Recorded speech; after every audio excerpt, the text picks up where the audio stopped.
കണ്ടോ, ഈ ചൂട് വെള്ളത്തിൽ ഞാൻ ഉരുകി ഒലിക്കുകയാണ്. ഞാൻ ഉരുകുമ്പോൾ എന്റെ ഉള്ളിലെ കെമിക്കൽസ് നീ കുടിക്കുന്ന വെള്ളത്തിൽ കലരും. പ്ലീസ്, ഇതിന് പകരം ഒരു സ്റ്റീൽ ഗ്ലാസോ സെറാമിക് കപ്പോ ഉപയോഗിക്കൂ. ഞാൻ നിങ്ങളുടെ വീട്ടിലെ പാനാണ്.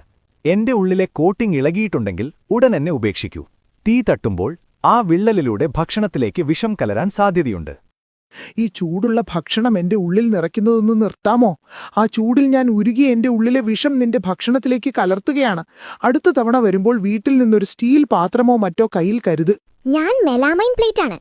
കാണാൻ ഭംഗിയുണ്ടെങ്കിലും ഞാൻ നിന്നെ പറ്റിക്കുകയാണ്. മൈക്രോവേവിൽ എന്നെ വെച്ചാൽ ഭക്ഷണത്തിലേക്ക് ഞാൻ വിഷാംശങ്ങൾ പുറത്തുവിടും.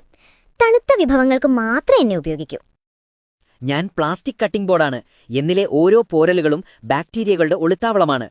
ഒരിക്കലും ഇതിൽ പച്ചക്കറികൾ അരിയരുത്. പകരം മരത്തിന്റെയോ സ്റ്റീലിന്റെയോ കട്ടിംഗ് ബോർഡ് ഉപയോഗിക്കൂ. ഞാൻ പഴയ കിച്ചൺ സ്പോഞ്ചാണ്. നിഷ്കളങ്കനെന്ന് തോന്നുമെങ്കിലും ടോയ്ലറ്റ് സീറ്റിനേക്കാൾ കൂടുതൽ ബാക്ടീരിയകൾ എന്നിലുണ്ട്. എന്നെ എപ്പോഴും മാറ്റിക്കൊണ്ടിരിക്കൂ. ഞാൻ പത്രക്കടലാസാണ്. അച്ചടി മഷിയിൽ അടങ്ങിയിരിക്കുന്ന ലെഡ് വളരെ വിഷകരമാണ്. ഒരിക്കലും പൊരിച്ച പലഹാരങ്ങൾ എന്റെ മുകളിൽ വെക്കരുത്.